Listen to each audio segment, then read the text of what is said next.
Hey, what's up guys? Welcome to another video, and today we're going to be talking about 10 units that I like or I see a lot of potential in the future. Things that might become really good with this Neovision summoning mechanic thing that's going to happen. So these are 10 units that I've handpicked that I think that are quite good. So go ahead and show you off what I think. So the first of all, Cecil, and it's remarkable how good he is even nowadays. He's still the best magic tank in the game. And it's gonna be really hard to power creep him.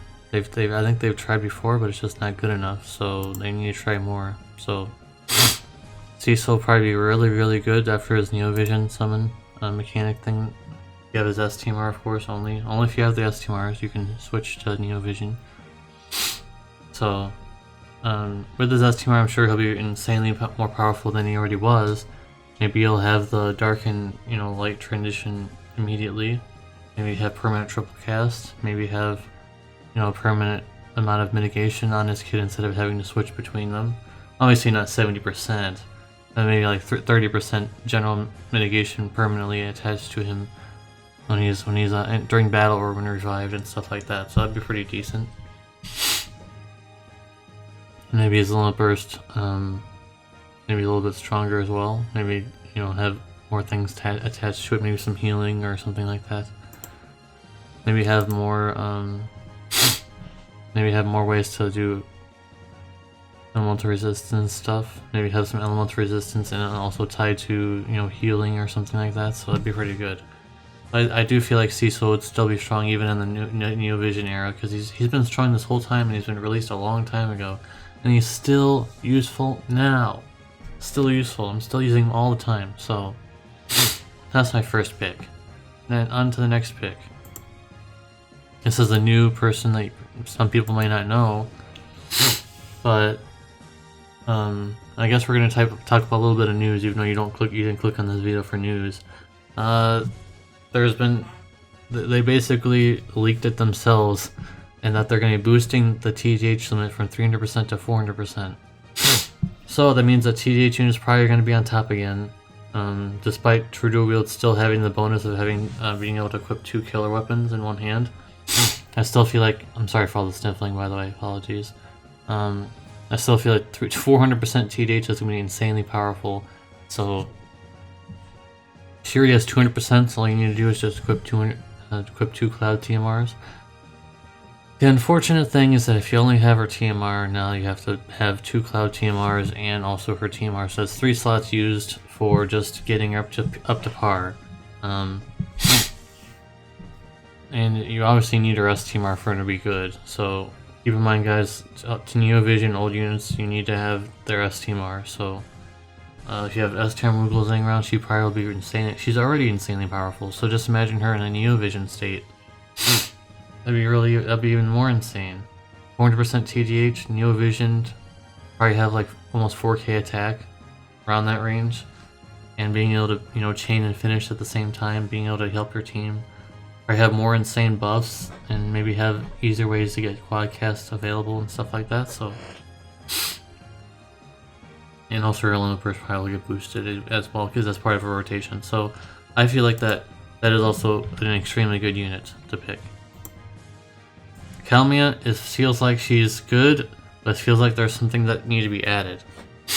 And what do I mean by that is that she would like to have maybe some ailment resistance, AoE zombie cure, another limit burst upgrade, things like that.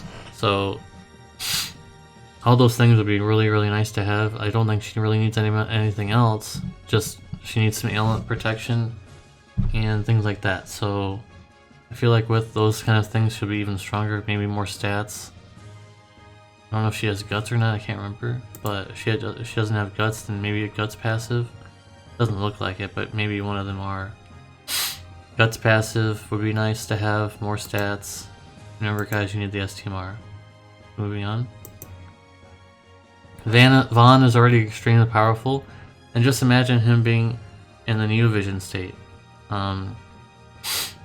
Maybe some more evasion, so you don't have to equip anything else. Maybe like 10% more evasion, so now he'd be perfect. With his TMR and STMR, he would have 100% evasion if he went into a Neovision state and he had at least 10 more percent evasion in his kit, then he would be perfect. That would be amazing, because then you wouldn't have to equip any other evasion TMRs. You wouldn't have to equip this. I don't know why this is here, but it's there. So then you have other slots to do other things. So that'd be really great. Have more ways of doing AoE Mirage, maybe. More finishing capabilities. Maybe a support maybe even having a support ability in there somewhere. So that'd be nice. Moving on. Huija obviously is going to be an easy slot in. He is the prime candidate for Neovision at this point.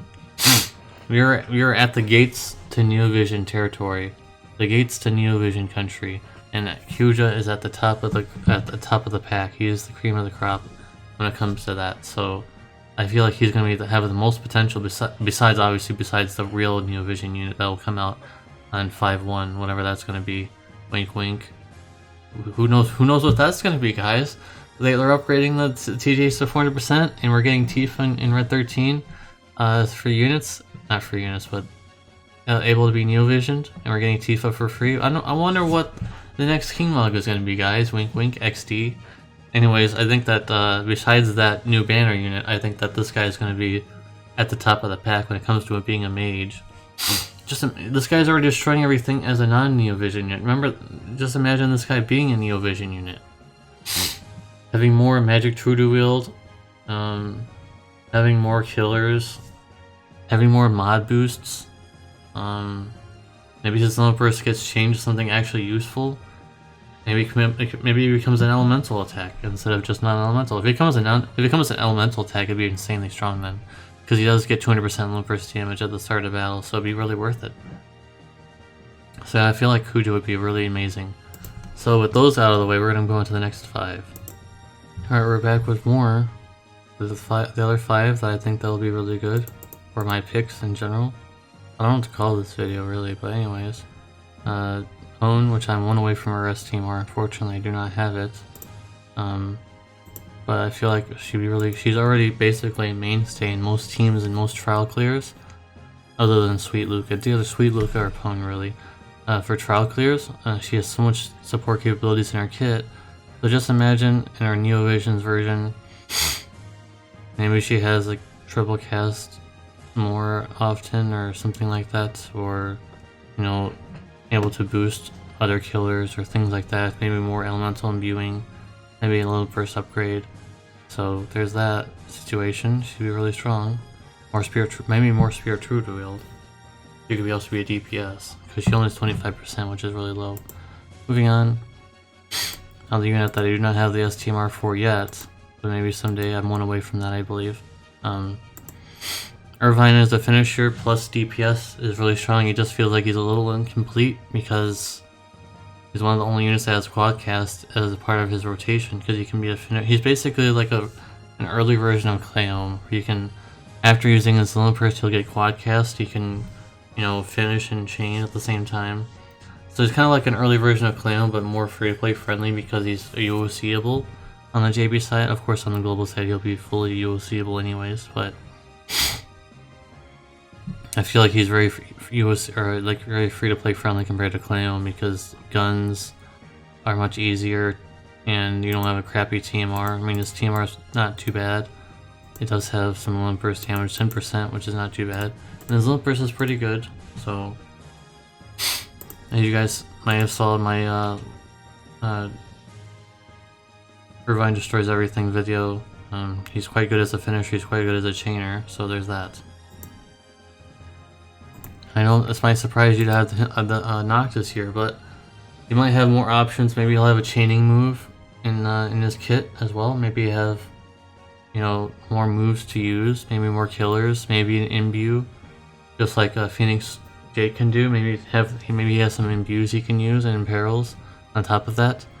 You don't have to imbue him anymore, or equipping an elemental weapon and stuff like that. I think that he'd be really strong. More modifier boosts, stuff like that. So I think he'll also be quite strong in the future. Not now. His time is far past. So he would need the Neovision's boost.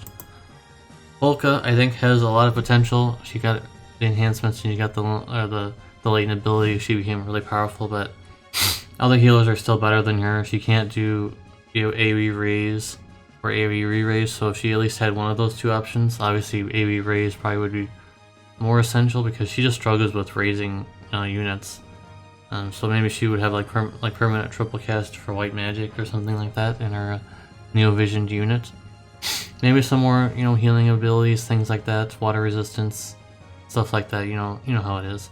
So I think Polka has a lot of potential because her kit is already pretty good, but she needs a little bit more now at this point because the other healers are just better in general. And finally, I think this is yeah. Noel, another free-to-play friendly type unit on the JP side because he can be OC'd and his burst is incredibly essential.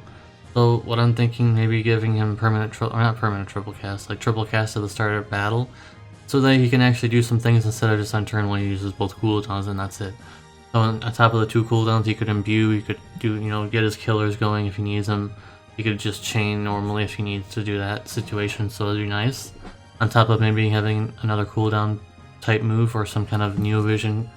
Maybe there'll be like a Magnus capability on the JB side where they have like neo-vision cooldown or something where he can do that as well. So having triple cast at the start of battle I think would really help him out, so hopefully that's a situation where he's able to do that. Alright guys, I think that's going to wrap it up. What kind of units are you guys looking forward to in neo-visions? Older units that you may have STMRs for already and you are looking forward to seeing if they'll be good again. Type down in the comment section below what kind of units you guys are looking forward to in neo-visions, and if you watch all the way through.